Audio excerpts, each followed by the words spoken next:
Good morning, Paradox class. Today is 7/17/22 for Paradox class, and we have a special guest speaker today, which we're really looking forward to. It's Ken Samples, and he's a philosopher and theologian and is a senior research scholar for Reasons to Believe.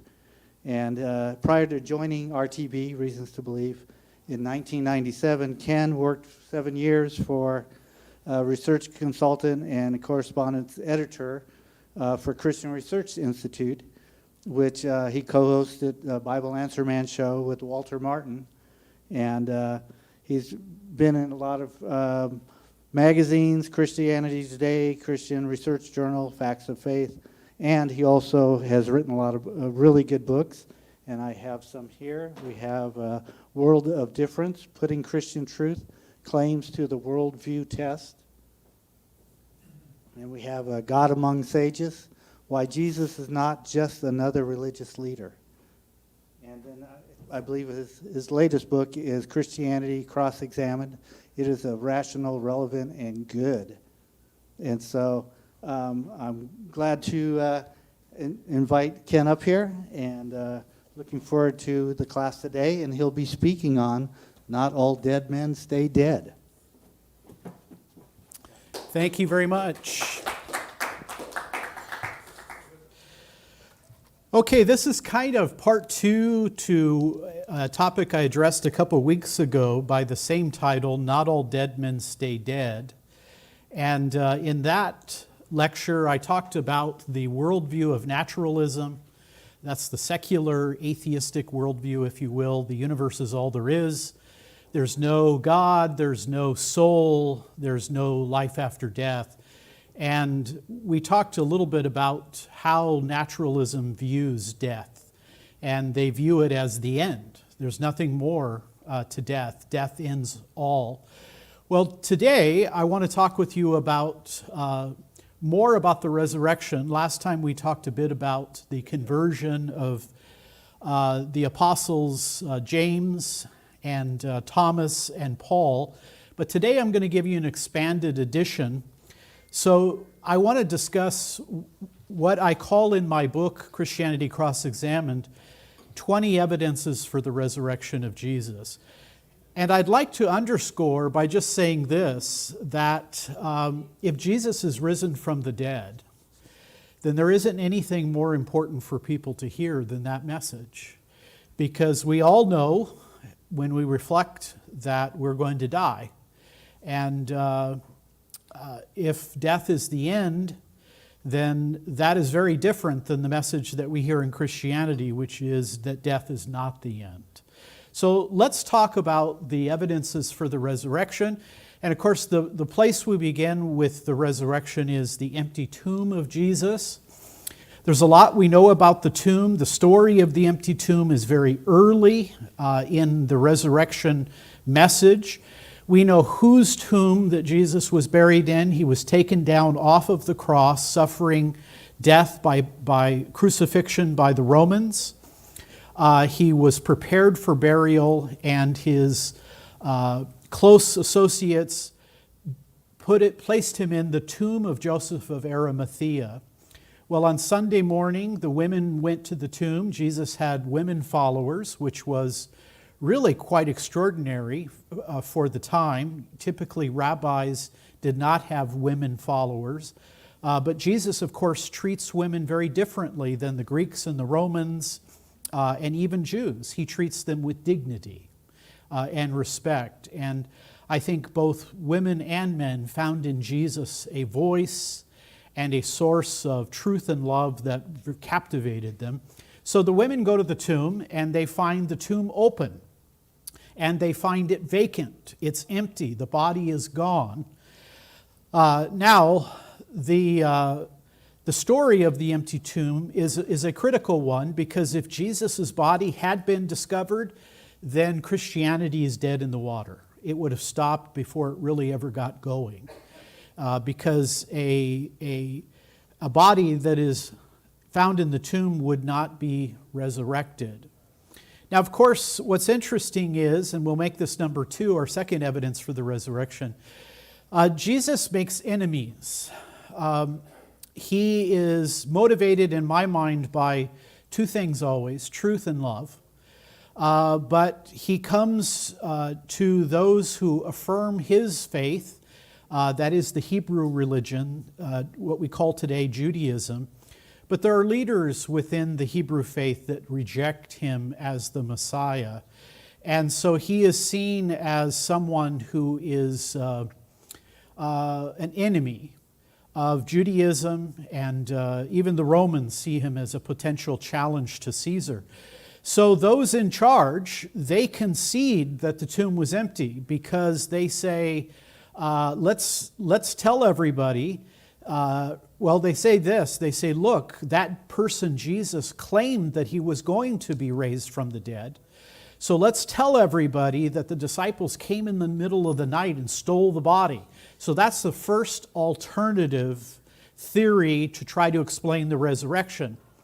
But of course, there are problems with that.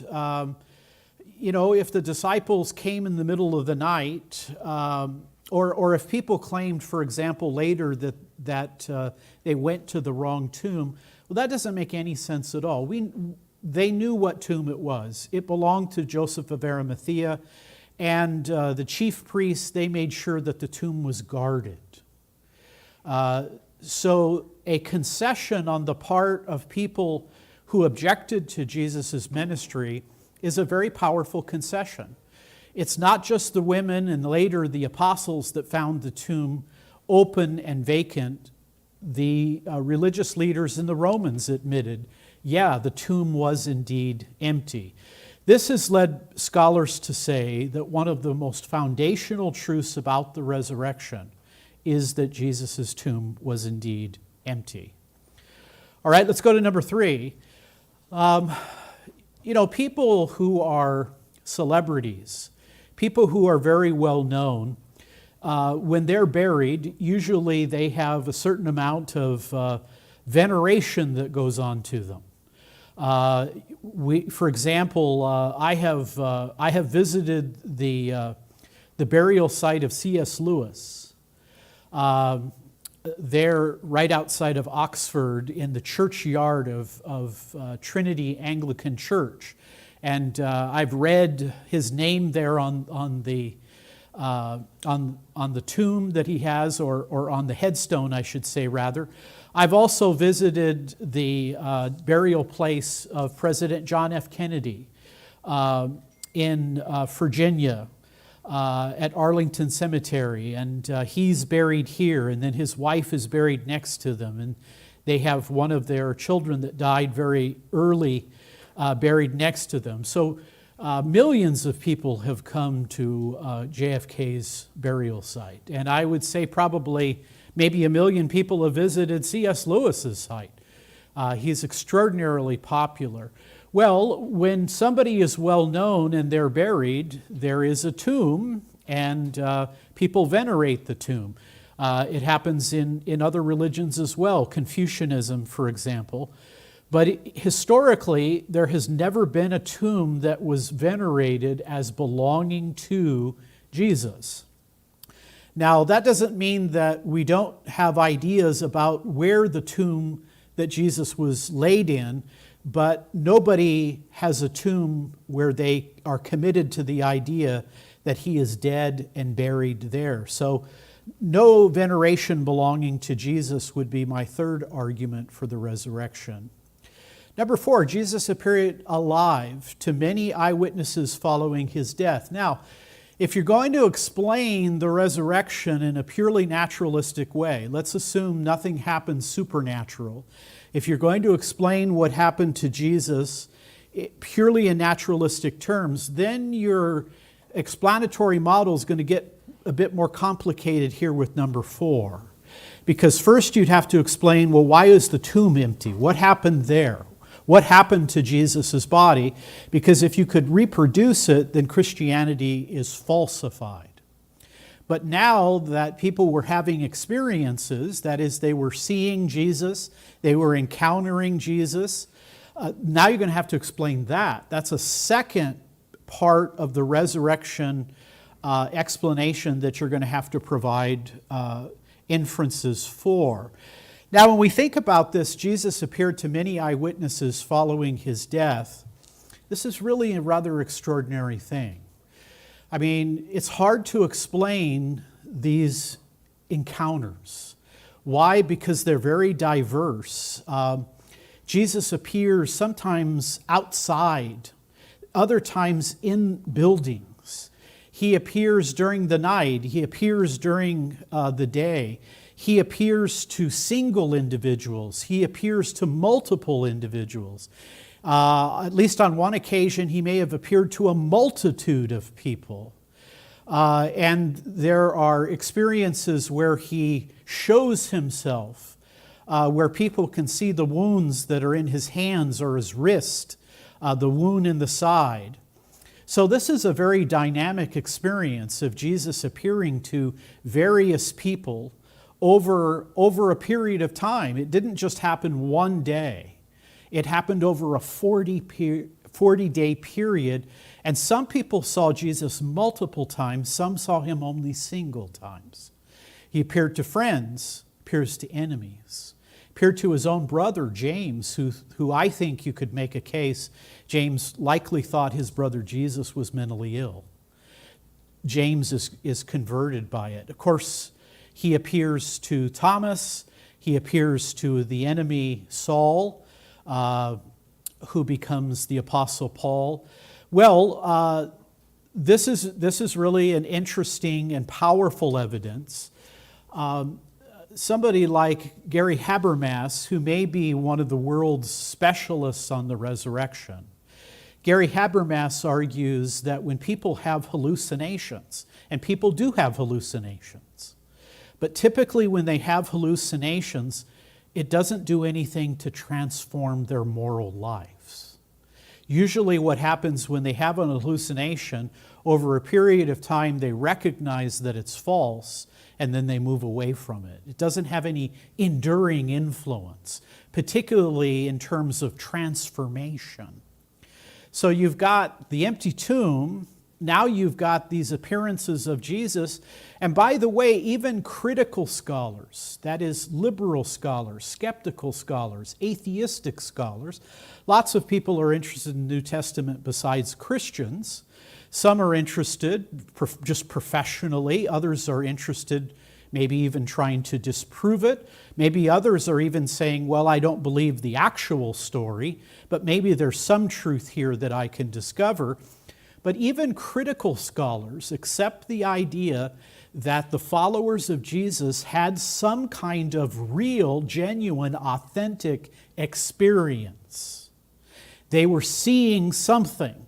Now, the critical scholars don't think they were seeing what the New Testament says they were seeing, but they admit that they were having some kind of religious experience.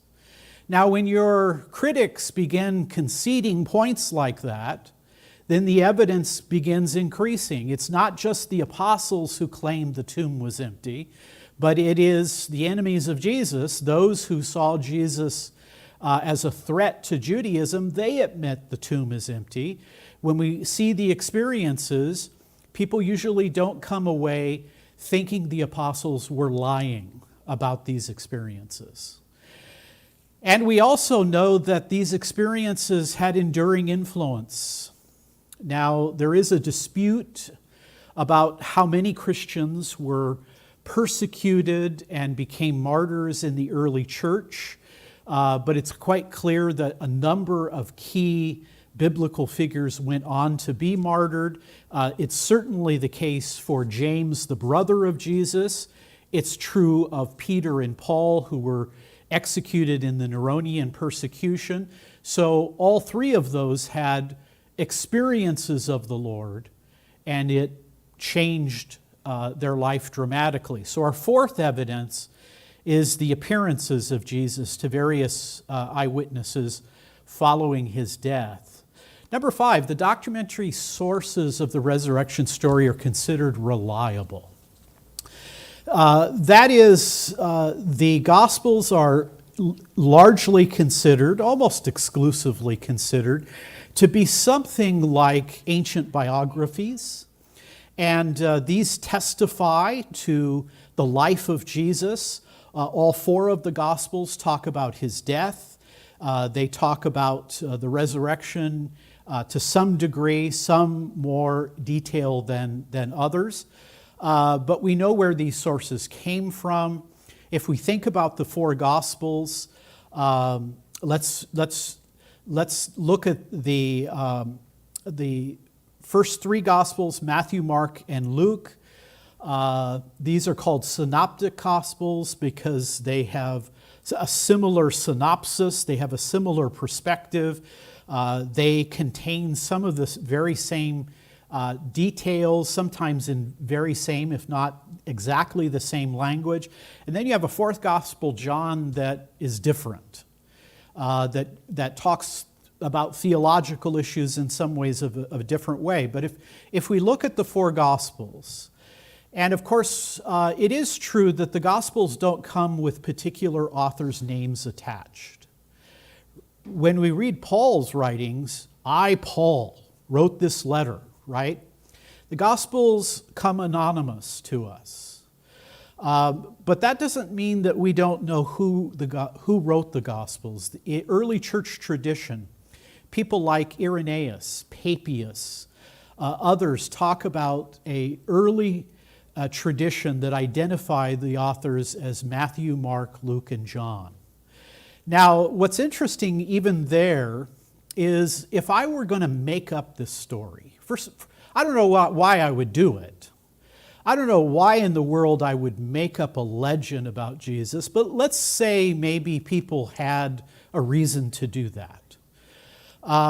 I doubt that they would have picked the authors to write the Gospels that the church said wrote them. It's kind of an odd collection. For example, let's begin with Mark. Mark's not one of the original 12. We don't have a lot of information about Mark. He's described in the book of Acts as having some association with Paul and Barnabas, but he's not one of the original 12. Why in the world would there be a biography of Jesus attributed to Mark? Well, the early church said that Mark was the amanuensis to Peter, and that Peter had his talking points. Remember, early part of Acts, Peter is the chief preacher of the early Christian movement. Well, if Mark is his amanuensis, if he's the one that writes things for him, then it would make a lot of sense. And if you look at the manuscripts, there are times where you can see kind of another testimony coming forward. So if Mark is the presenter of Peter, that makes perfect sense. Peter is one of the original 12. Peter is one of the inner circle. Roman Catholics even believe that Peter became the first pope. So Mark would associate in apostolic authority with Peter. Now, Matthew, of course, is one of the original apostles. Luke, another odd choice. Who's Luke? He's not even a Jew. He's a doctor. He doesn't appear until we hear him writing about his venture in Luke and Acts to try to figure out what was going on. But of course, here is another explanation for the choice of Luke. Luke has a close association with Paul. Paul has a deep association with Christianity. So Luke would make sense if his connection comes through Paul. So we've got the testimony of Matthew, we've got the testimony secondhand from Peter through Mark, we've got the testimony of Paul through Luke, and then we have John. And the traditional interpretation is that this is the Apostle John, who would have been part of the inner circle. So if you look at those Gospels, you have Peter, Paul, and John coming, and then you have Matthew. Now, how soon did these Gospels appear? Well, let's let's say that scholars think that Jesus was probably born somewhere between 6 and 4 BC. He wasn't born in the year 1 AD. Most scholars think that he's born around 6 to 4 BC, maybe closer to 4 BC. Scholars debate his death. The two year dates that are debated are 30 and 33 AD. But if he's born about 4 BC and he dies 30 AD, then we have roughly something close to the 33-year ministry. Well, that might surprise you. I mean, we don't know exactly what year Jesus was born. Well, let me give you a little perspective. Let's think about Siddhartha Gautama, who becomes the Buddha, right? Buddha scholars don't know what century Buddha was born in. They don't know if he was born as early as the 6th century, as early as the 4th century, or sometimes during the 5th century. With regard to knowledge about the Buddha, some would suggest that the first evidence we have about his teaching comes 600 years after his death. Well, let's look at Jesus. Let's suppose, and we'll take conservative dates and liberal dates, let's suppose that the Gospels are all in existence, maybe in the late 50s, maybe in the early 60s, maybe John a little bit later in 70. Those are conservative dates. Well, if Jesus dies in 30 AD, the Gospels appear in the late 50s, then we're looking at, 25 years? Earlier into the 60s, then maybe 30 or 35 years. Maybe for John, 40 years, as compared to what? 600 years? Liberal dates, maybe the Gospels all appear, the Synoptic Gospels appear in the 70s, maybe John's Gospel appears in 90, or maybe in the early part of the 2nd century. That's not a lot of time. I was raised in a Roman Catholic family. My parents were evangelicals from the great state of West Virginia. My dad was a coal miner, so you might say I'm a coal miner's son. Have you ever heard a song? I know it's daughter instead of son, but I'm a coal miner's son. Well, my dad was drafted into World War II, fought against the Germans in the European theater of war. And when he was in Rome in 1944, when Rome was liberated, he saw the Vatican. And I think that had a big impact on my dad. Now think about it. My dad probably never went to a church as large as 100 members. Probably never in that large a church.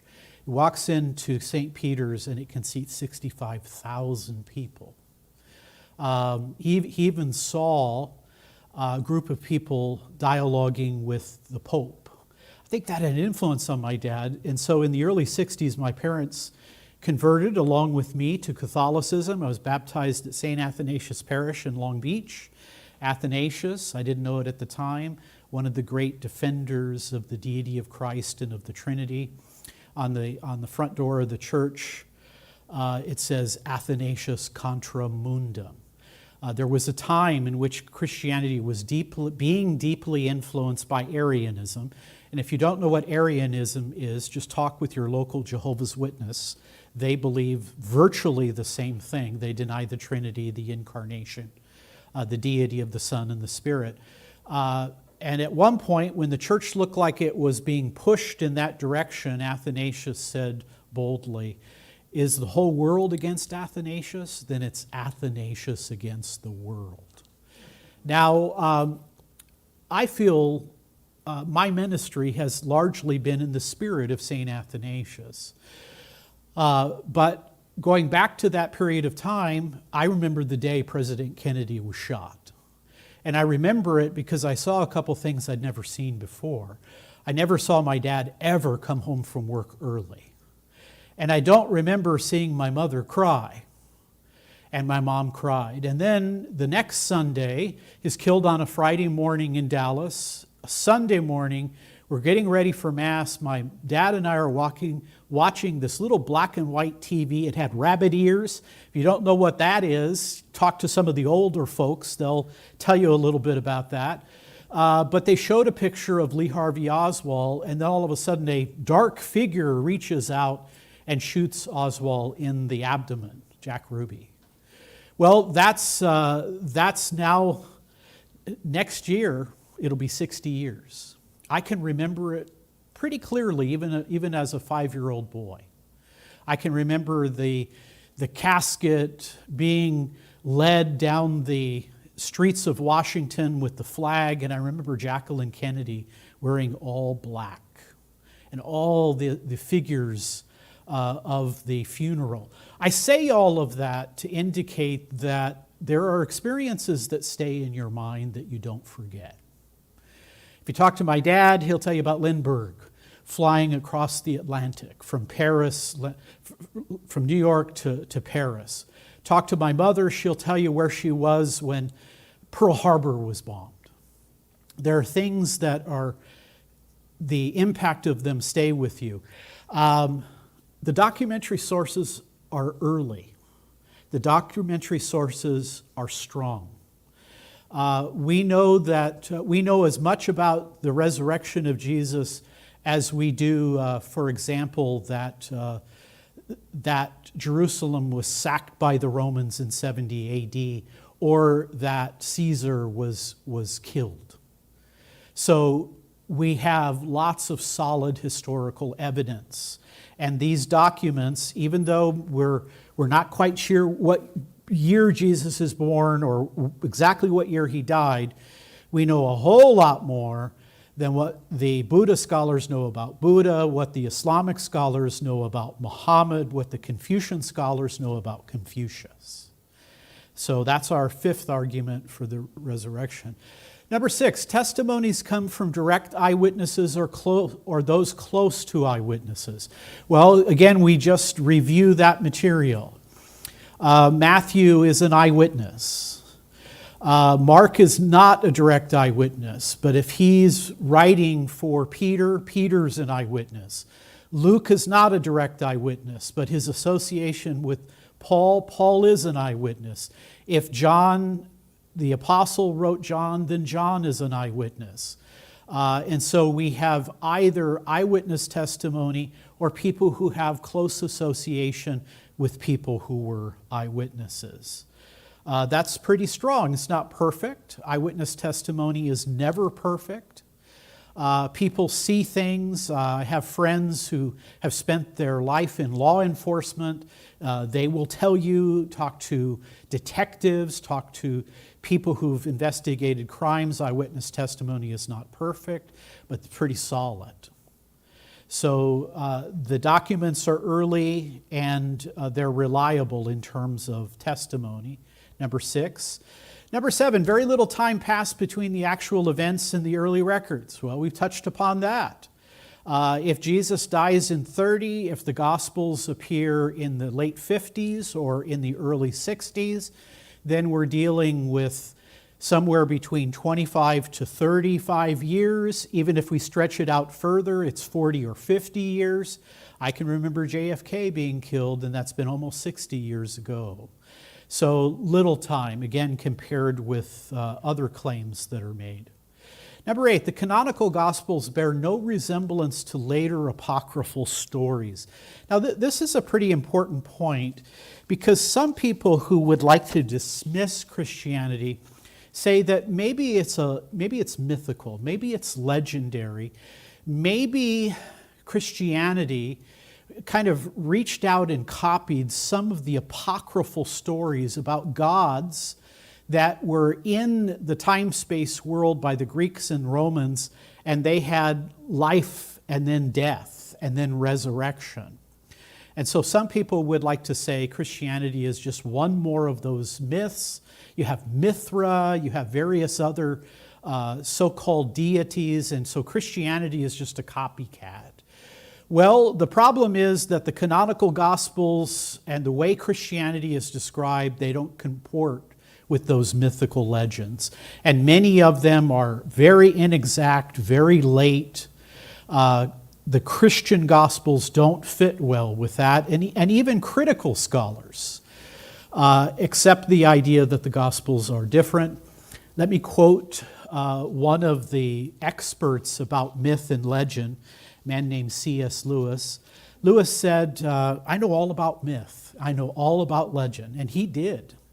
I can give you evidence that not only did C.S. Lewis claim to have read voluminously, but there's good evidence for Lewis's claim that he could remember everything he read. Now think about that. Think about that for a moment. I have 5,000 books in my own personal library. I've read all of them, or if not from page 1 to the end, I've read from all of them, but I don't remember every detail. Lewis used to play kind of games with his students. He'd allow them to pick a book out of his library. He wouldn't see it. They would read a statement. Lewis would tell them what book it's from, would give them the context, and then would read a couple paragraphs of what follows. C.S. Lewis, I think, was not only a genius, he may have been one of the most educated people of the 20th century, if not of Western civilization. Maybe his competition would be Mortar Jerome Adler, who's the editor of the great books of the Western world for the Encyclopedia Britannica. But all of that, they're two of my intellectual heroes. All of that simply to say, Lewis said, look, I know myth, and the Gospels are not myth. They're not myth, meaning that they're like these apocryphal myths. If they are myth, they're the true myth.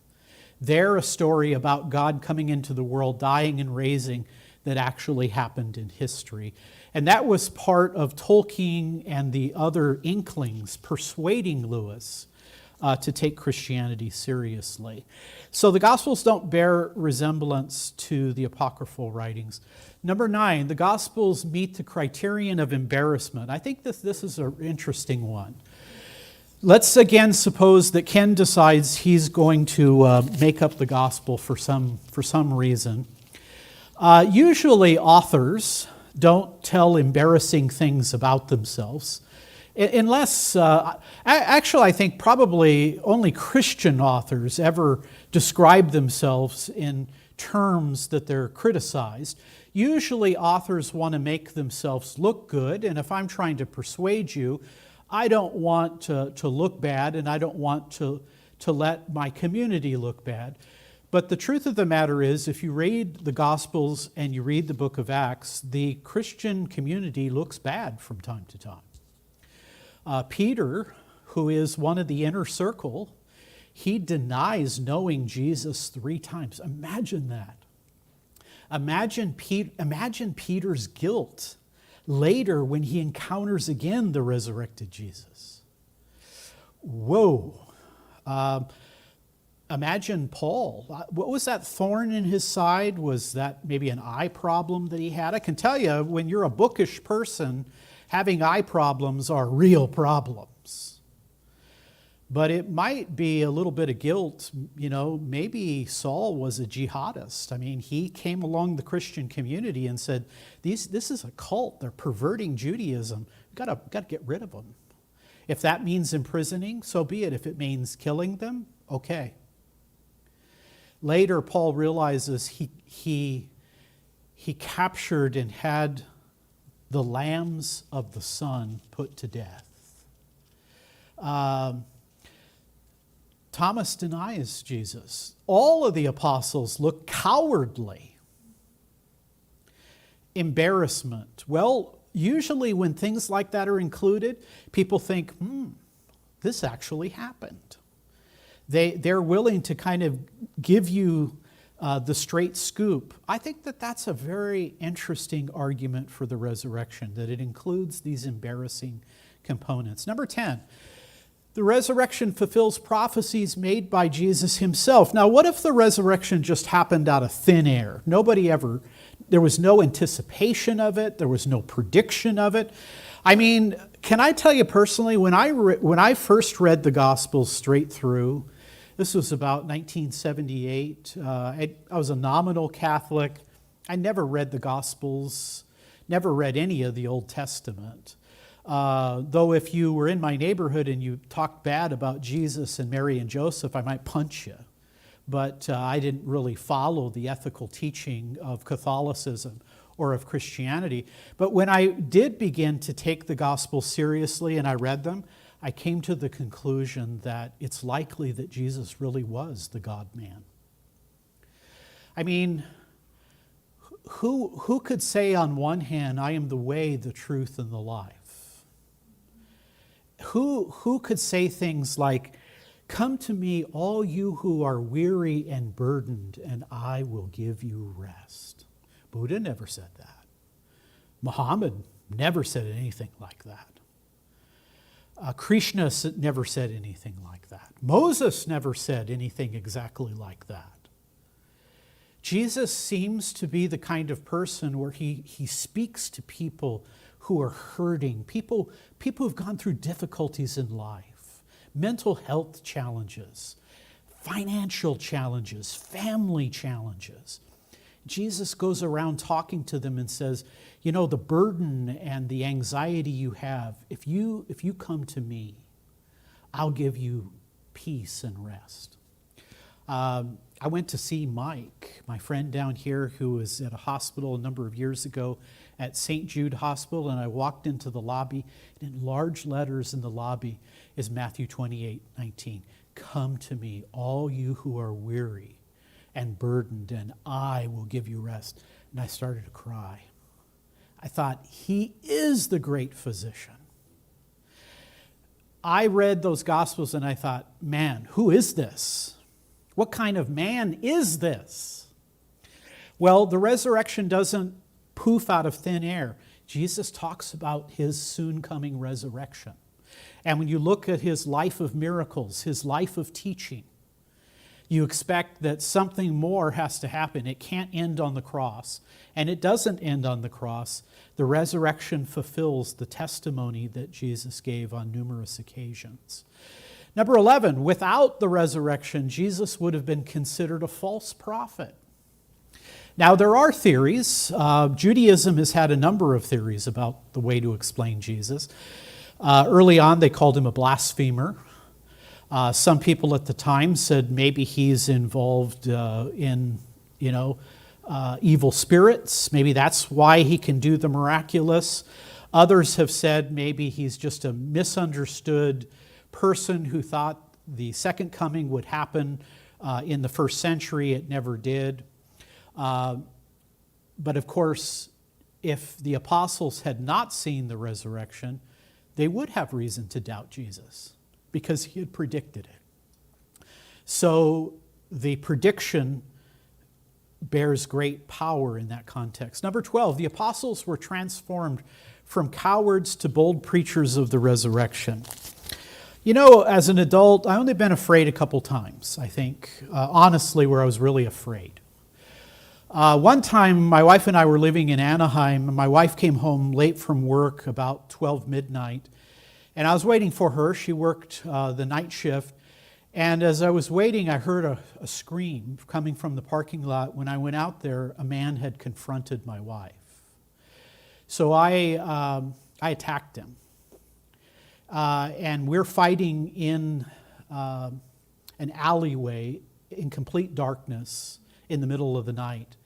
And all I knew was if it's between him and my wife, he's going down. But I was afraid. I was afraid for my wife. I was afraid for myself. Another time I've been afraid is when a doctor came to me when my daughter Jacqueline was in hospital, and he said, she's got now I got to get this right. Is it the H1N1 or is it N1H1? She had one of those early viruses. And the doctor said, I want you and your wife to go up and really be encouraging and supportive. He said, I had a young gal about your daughter's age, and she had the same thing, and she passed away. So I was like, what do I do? There have been other times where my kids have been in difficult times, and I was afraid. I was afraid. Well, the apostles were afraid. I remember my father telling me in World War II, I said, Dad, what do you do when you run out of ammo? He said, well, on a couple of occasions, we picked up our bayonet and we went at it. Now, how do you take that out of your mind? You know, there were things, my relationship with my dad wasn't always the best, but I have a lot of compassion on my dad. My dad had great trauma. How do you deal with that? Well, the apostles were afraid. They were afraid they were going to be arrested. They were afraid they might be killed. And yet, when they saw Jesus, when they encountered him, it transformed their life. I mentioned before, Habermas says that typically hallucination doesn't transform the person morally. And they went from cowards to they're really to stand up for whatever it is. Well, if Jesus is risen from the dead, how bad can life be if Jesus is risen from the dead? He's conquered death. He's there. He was there for his apostles. He's there for us. That's the way I like to look at life when life throws me difficult things. The other night I was feeling kind of anxious about, I was feeling rather insecure about a couple things that were happening in my life. And I said to myself, Ken, what if that's completely true? What if you are insecure? What if you do have all these problems? Does that mean God doesn't love you? Got financial problems? Maybe one of your children has drug problems? Last time I checked with Dave Rockstad and Hugh Ross, God had created maybe multiple trillions of galaxies. If he can create those galaxies, can he work in your life and in my life? All of that to say, these are people who are committed to him. And out of those experiences, they're no longer cowards. Number 13, the day of worship, Sunday. Sunday has no biblical, no Hebraic meaning or importance whatsoever. The Sabbath is sundown Friday, is sundown Saturday. Sunday it's a pagan day. By the way, they're all pagan days. By the way, they're all days created by God that some of the pagans name. But Sunday doesn't have any importance whatsoever except for this one little detail. That's the day Jesus rose from the dead. So it appears even in the Gospels and in church history that the disciples start meeting for worship on the first day of the week. Why? To celebrate the resurrection. Doesn't have any significance in a Hebrew Jewish context. Now, of course, I like to say to my Seventh-day Adventist friends and my Sabbatarian Christian friends, if you want to worship on the Sabbath, God bless you. You can do that in good conscience if that you feel led to that. I want to promote Christian unity. I simply want to make the point that Sunday has no meaning except for the resurrection. And by the way, the Christians said, it's the Lord's Day. So what are you supposed to do every single Lord's Day? Celebrate the resurrection. You could argue every Sunday is Easter. Why Sunday? No biblical context. Oh yeah, Jesus rose from the dead that day. Why does the church keep Sunday? And attribute to the resurrection. I think that's an evidence for the resurrection. 14, Saul of Tarsus underwent a radical conversion from enemy of Christians to ardent apologist and missionaries. Remember my talk last time? I mentioned Thomas, James, and Paul. Thomas is very skeptical, even though his friends, his colleagues, his fellow apostles, they've seen the resurrection of Jesus. He has not. Hey, let me be able to put my finger here in the wrist, my hand in the side. Give me some empirical data. James, I think, is the most interesting of all. James is the brother of Jesus. I always think, what did Mary say? James, couldn't you be more like Jesus? That's got to be a difficult road to hoe, right? Well, I think there's evidence that the family of Jesus at one point thought that maybe Jesus was mentally ill. It says that they went to take control over him. I mean, understandably, Mary's seen a lot of miracles. But remember what Jesus is doing. He's living in first century, a Jewish monotheistic context, and he goes around saying things like, I and the Father, we are one. He reaches into the Old Testament and grabs the most sacred name of God, I am. Why wouldn't Jesus' family think, who's wrong, the Jewish community or our family member? Imagine how embarrassed James must have been. Ever been embarrassed by your family? Has your family ever been embarrassed by you? Imagine the embarrassment that James must have thought of his brother making these claims. And then you got Paul. Is he a Taliban? He's willing to kill people who he thinks are heretical. And then something happens. These very skeptical people, Thomas, James, and Saul or Paul, they're very skeptical. And then their lives get turned upside down. And Paul goes from being the greatest enemy of Christendom to being the greatest missionary, theologian of early Christianity. Something happened, and even the higher critical scholars admit it. Something happened to these people. Now, we're not sure that it's exactly what the New Testament says, but we admit it's hard to explain. Number 15, Paul's letters are replete with early references to the resurrection. Some people say, for example, well, the Gospels don't talk all that much about the resurrection. Well, they talk quite a bit. Maybe Mark is left, particularly if you have an absence of the ending of Mark. But remember what fills the middle. You have the life, death, and resurrection of Jesus. Then maybe the late 50s, early 60s, you have the Gospels. What fills in the middle? The apostolic letter period, where Paul is traveling around the Mediterranean world writing letters to the churches. Paul fills in that gap. What was the earliest book that Paul wrote?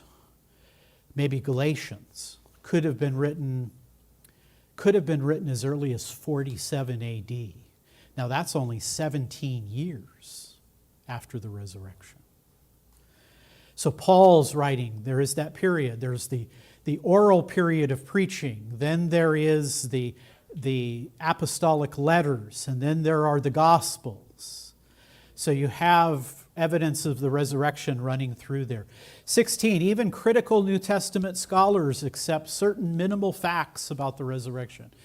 Gary Habermas says that virtually all of the Jesus seminar, for example, they believe Jesus was indeed crucified and killed. They believe that the followers of Jesus, or some of the followers of Jesus, were actually seeing something. They were having kind of religious visions or something. They also believe that they died. They believe the tomb was empty. And Habermas says the reason they accept these minimal facts is because most of them are undeniable.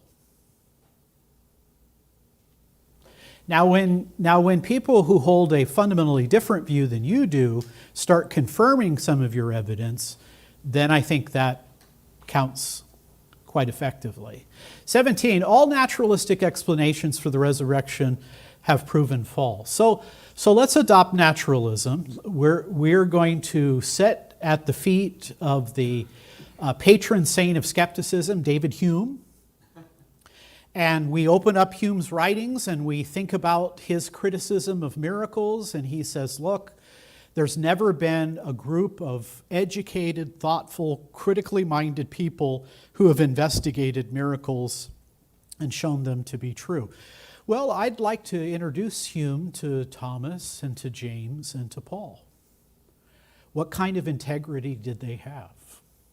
I tend to trust people who are willing to pull it all on the line. I have been afraid in my life. I know what it's like to be afraid. I also know what it's like for my life to be transformed. Now, if God doesn't exist and the resurrection is false, then give me a naturalistic explanation. In my latest book, Christianity Cross-Examined, I look at 8 of the top explanations and I point out why all of them are very faulty. Not just kind of faulty. They just don't make a lot of sense. They don't explain things. Number 18, the resurrection explains the emergence and the rapid spread of Christianity. Hey, if the resurrection didn't happen, where did Christianity come from? Why is it there? Why do I just drive down the street and there's a Lutheran church and a Presbyterian church and a Catholic church and an Orthodox church and a Pentecostal church? Why has there been this world movement called Christianity? Where did it come from except because of the resurrection? So the resurrection explains what I would call the emergence and rapid spread of Christianity. By the way, the two major people groups who joined Christianity right away, women and slaves. Why? Because neither one of them had any rights at all. And when they heard this man from Galilee, they said, I'm in. I'm in. He talks the way the Old Testament prophets talk. Was it Houston Smith, one of the great educators of the world's religions? He said on Mount Olympus, the gods pursue beautiful maidens. They are made in the image of man. He said on Sinai, Yahweh's interested in widows, orphans, immigrants, people who have no power. That's what led to, who is this man? How has he come up with these things? All people are made in the image of God. Everyone has dignity and value. Love your brother. Love your neighbor. Christianity goes, shh. So many women became Christians that the Romans thought, is this a feminist cult? No, it's because Greeks and Romans, none of them treated women with any respect. And here's Jesus, he's talking to women at the well. He's having dialogue. The 2 or 3 women who encounter the resurrection are women. But by the way, if I made it all up, I wouldn't have made them women because a woman's testimony in court didn't carry the same authority as that as a man. But there's this embarrassing point. The first encounter of Jesus is to his women followers. 18. 19, that Jesus rose bodily from the dead is the best explanation of the data. In logic, we have 3 forms of reasoning, 3 forms of arguments, deductive, inductive, and abductive. By the way, the beings on the UFOs, they prefer abduction over deduction and induction. Now, that might not be terribly funny, but I came up with that joke, so I'm original. There is what we call abductive reasoning, and it's inference to the best explanation. It's what scientists do. When scientists develop a hypothesis, they engage in diagnostic abductive reasoning. When doctors develop, when I go to my doctor, he looks at my chart, he talks to me. Well, what kind of problems are you having? They look at the blood test, and then he makes a diagnosis. Abductive reasoning, explanatory reasoning. Now, I know the resurrection is supernatural. Now, I know the resurrection isn't like anything you've ever heard before. Nothing that's ever happened in history before. But I do think it's the best explanation. And then finally, all of these evidence together build a powerful cumulative case for the resurrection. So it's not just one argument, two arguments, three arguments, four. When you put them all together, the evidential basis is even more. I think we have good reason to believe that death is not the end. I think we have good reason to believe that Jesus was the Son of God. Now, I'm not the only one. Here's N.T. Wright. N.T. Wright is probably, I won't even use the word probably, he is one of the leading New Testament scholars in the world. Notice what he says here in his book, The Resurrection of the Son of God, Volume 3. He says, the empty tomb and the meetings with Jesus, that's the appearances, the empty tomb and the meetings with Jesus, when combined, present us with not only a sufficient condition for the rise of the early Christian belief, but also, it seems, a necessary one. Nothing else historians have been able to come up with this has the power to explain the phenomena before us. That's a powerful statement by one of the leading New Testament historians in the world. Here's another extraordinary statement by Antony Flew. Now, when I was studying philosophy early on, I studied the old atheists. I've read the new atheists. I think the old atheists are more formidable. I had to read Antony Flew. I had to read A.J. Ayer. I had to read Jean-Paul Sartre. I had to read Bertrand Russell, Friedrich Nietzsche. I think they were more formidable than Dawkins and Hitchens and Harris and Dennett. Why? Because the old atheists, they studied Christianity. And they knew enough about it. They were looking for the soft underbelly. Nietzsche used to say, by the way, Nietzsche was born into a Lutheran family. His father was a Lutheran pastor. His father contracted some infectious disease and died.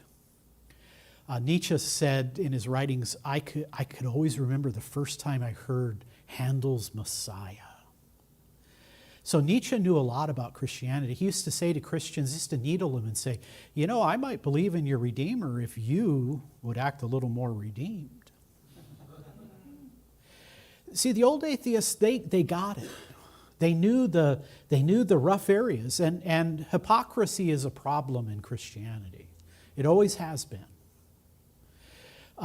Look what Flew says. He's a philosopher, former prominent atheist. Antony Flew says this. He says, the evidence for the resurrection is better than for claimed miracles in any other religion. It's outstandingly different in quality and quantity. Can I read that again? That must be mistaken. No, Antony Flew was a leading atheist until he started studying the resurrection, and he didn't come the whole way. He became a deist. I think before he died, I don't think he was a Christian, but who knows what the Lord can do. But I have no reason to think Flew was a Christian. Flew, this atheist of atheists, says, the evidence for the resurrection is better than for claimed miracles of any other religion. It's outstandingly different in quality and quantity, close quote. Those are my 20 evidences for the resurrection of Jesus. There are times I have doubts. I'm a flawed person. I'm also a finite person. There are some times where I do have doubts. Sometimes I think, Lord, why'd you let that happen? Or what's your plan in this? But I think we have a strong rational basis for believing that our faith is rooted in history. And in this book, I try to do two things because it used to be people asked truth questions. When I worked at the Christian Research Institute back in the late 80s and the early 90s, I worked with Walter Martin. In those days, when I would go to the college campuses, students would ask me truth questions. Did Jesus rise from the dead? Is Jesus the Son of God? Does God exist? I moved forward 35 years. The last 10 or 15 years I've worked here at Reasons to Believe with Hugh Ross. By the way, I'll be in an airport and people will say, did you work for Walter Martin? Did you work for Hugh Ross? And I proudly say, yes. two extraordinary Christian men, two extraordinary Christian thinkers. The idea, though, is that 15 years ago I started to notice when I go to the college campus, students aren't all that interested in truth. They start asking me whether Christianity is good. Has it been good for women? Has it been good for racial minorities? What about the Inquisition? What about the Crusades? Why doesn't the Bible forthrightly condemn slavery? And I thought, I think today we have to be not only ready to give evidence that Christianity is rational, reasonable, and true, I think we also need to make a case for why you should hope Christianity is true. I read this book by Tom Holland called Dominion. He is a Roman historian, a British atheist. He studied church history, knows it really well. He said, after I studied Western civilization and history, he said, even though I'm an atheist, he says, with my ethics, I'm a Christian. I'm not a Roman. I am not a Greek. My ethics are not atheistic. I am a Christian in my ethics. Started going to church. Does he believe in God? Does he believe in Christ? I don't have any idea. But he looked at Western civilization and said, with all of the flaws and the faults, Christianity has been a powerful source for good for the world. Let me stop there because I know we have some questions. I got a little bit long, but I didn't want to leave you with 19 arguments for the resurrection. You'd be telling Hugh, bring him back. I got to get that 20th. So I'm hoping we have some time for Q&A. And do we get to ask questions in the room and then streaming as well? Is that the way it works? We do both. We alternate from one to the other. Very good. So does anybody in the room have a question right now? Yes.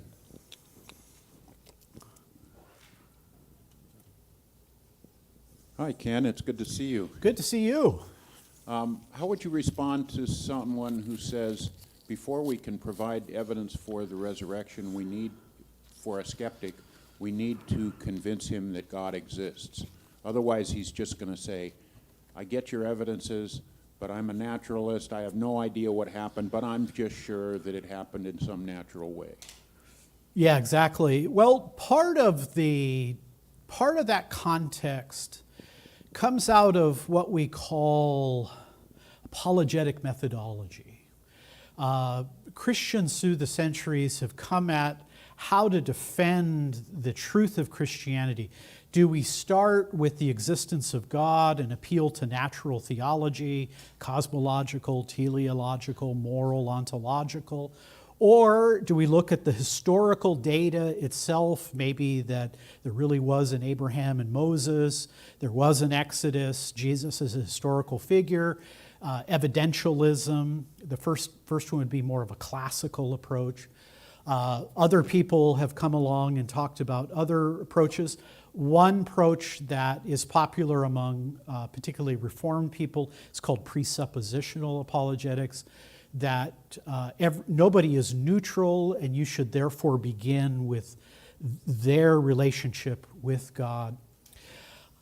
I'm not terribly fond of apologetic methodology. I would rather talk with non-Christians about my faith and their lack of faith than debate with other Christians how to do apologetics. Now, some of my critics might say, well, can you say that because you're not being faithful to a biblical context? Well, I may have some need to grow in some of those areas. I think I'd answer the question by saying this. Look, if you'd like evidence for God's existence, I think we can provide some pretty strong arguments. If that's where you'd like to begin, if you can't get to the Gospels and historical resurrection and the truth of the Bible, if you want to say, I don't even know if God exists, why should I believe any of that? I think there are some very powerful evidences, multiple arguments from cosmology, the Kalam, which argues from the beginning of the universe, from contingency, Moral arguments, teleological arguments, I think there are some good ones there. If you want to look at the evidentiary historical, I think we score high there. If you want to talk about psychological evidences for a religious experience, so I wouldn't debate somebody who says maybe you have a different starting point than where I start from. I'd say, okay, but wherever you want to start from, I think I've got some good data to help you get from there to here. Okay. We have a question online from Keith Wilson, and he asked, how do you manage your different levels of certitude about truth claims in fields outside your own when they are seemingly presented flat and you don't have the expertise or time to investigate? Yeah, good question, fair question. Obviously, there's evidence, right? There's evidence. You looked at what I think are 20 evidences for the resurrection. But you have evidence on one hand, you have persuasion on the other. You have evidence on one hand, and then you have what Keith here is referencing, a sliding scale of certitude, right? Now, if you ask me, for example, do I think what the Nazis did to the Jews was evil? Do I have 100% certainty that that was evil? Yes, I do. I think what Hitler did to the Jews, I have a certainty that that was evil, like I see you sitting there right now. I don't have any doubts that murdering a whole group of people who are innocent simply because you differ with their political or religious views, that's evil.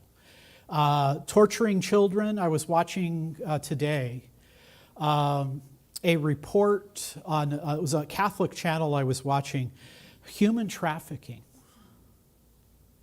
So there are people, particularly in third world countries, men who go out and trap young women.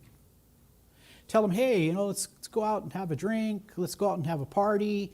And then they drug them, they kidnap them, and they sell them into a life of slavery.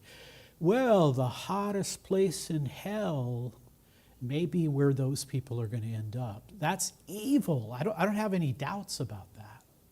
Now, there are other things I do have a sliding scale, right? People have differing ideas.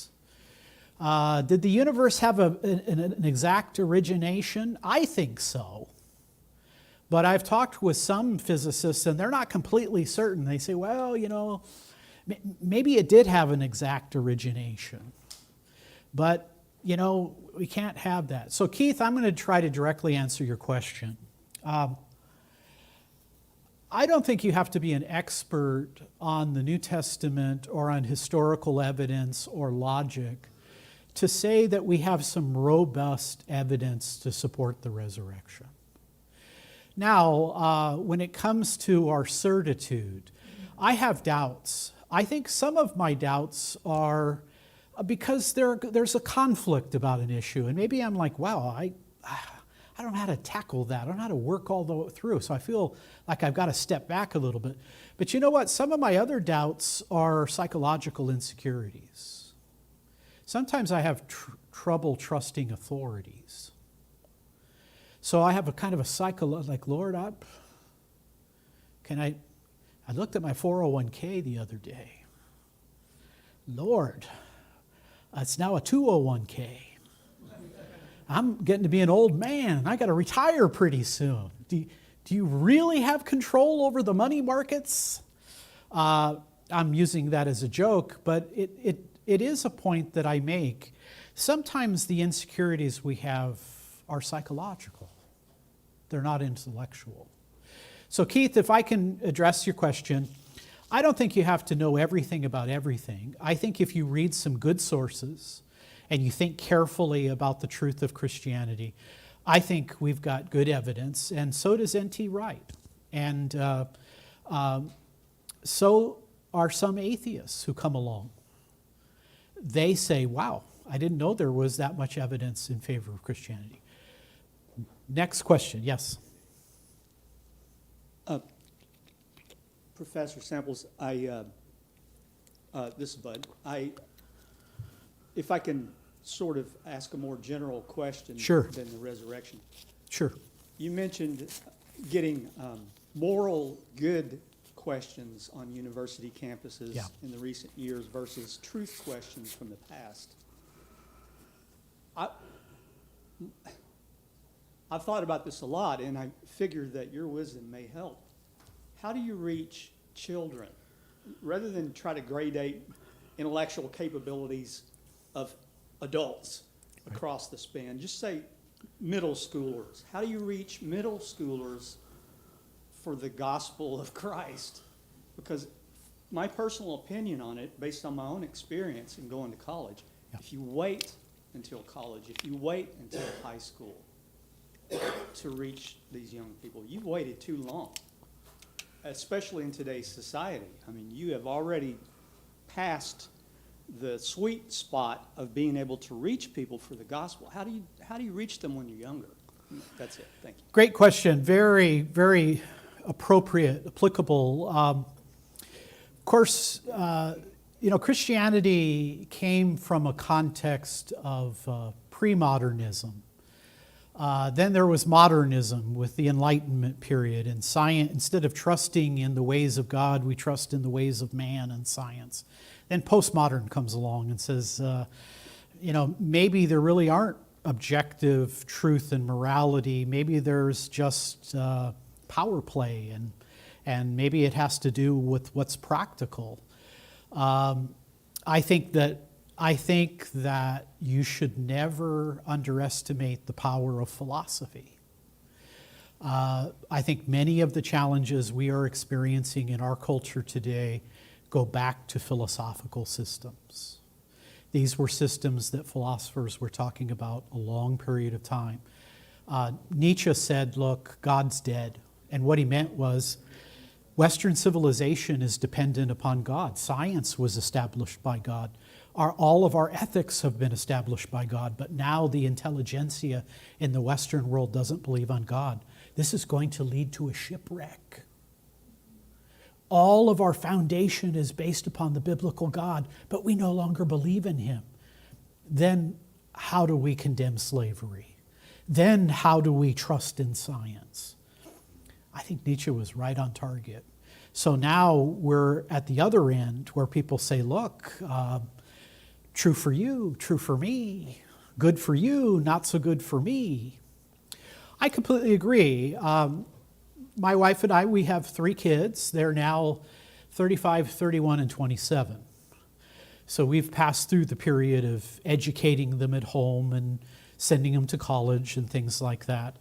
I would say this, what I did with my children is I really engaged them when they were young. I taught them challenges to their worldview. I said, here's atheism, and here are the key atheists, and here's what they think. Here's what they believe. And I talked about science and evolution, and here are the science challenges. I wanted my kids to feel comfortable thinking about issues in the context of our home. And so I had them read secular people as part of the classics of Western civilization. I think that it helped a great deal when they went away to college, because they'd heard this stuff before. I remember my daughter saying in a logic class she took, she said, I'm like the only one in here who's ever studied logic. So I think the church, and I think Christian civilization, and I think Christian homes have lots of challenges on their hands these days. A Catholic thinker said, he's the founder of Ignatius Press up in San Francisco, produces a lot of apologetic literature, by the way. He said every home has to be a monastery. Just like in the Dark Ages, where the priests would establish education and learning, and Christianity would be reinforced. I think every home has to be a monastery, is what this one Catholic thinker was saying. I think there's a lot of truth in that. There's a lot of philosophical ideas, but please do not tell me that philosophy is not important. There are a lot of philosophical systems that are challenging the truth of Christianity. It's not just gray-haired old philosophers in Ivy League schools who believe this. It's filtered out into the culture. So I agree with you. I think we need strong churches. I think we need strong homes. We need strong marriages. We need vibrant classes where people are taught to think and to reason. I think every church ought to have a doubters class where the invitation is only come if you've got doubts. And you can ask anything you want. I think that those are kind of the challenges we face. Ken, I think we're out of time. But unfortunately, I have to apologize to people in our online audience. We're not going to be able to get to all their questions. Can you close us in prayer, Ken? Yes. Let's pray together. Heavenly Father, we are so grateful, Lord, that you sent your Son into the world. He is your Son and He's our Savior. And Father, your Son tells us that if we're weary and burdened, we can come to Him and He will give us rest and peace for our soul. And Father, you not only gave us your Son, you gave us your Spirit. And your Spirit is our helper. He is our advocate. He's the one who comes alongside us like a paramedic to help us. Father, you're so good. You've given us your right hand, your Son, your left hand, your Spirit. Lord, I pray that you will bless all the people here today, whether they're in building or whether they're online. I pray that you, Father, will allow us to come closer to you, and we come through your Son and by your Spirit. And so we praise you, Father, Son, and Holy Spirit. Amen. Thank you very much. Thank you. Tell that Hugh Ross, thanks for inviting me. Thanks for being here. You're very welcome.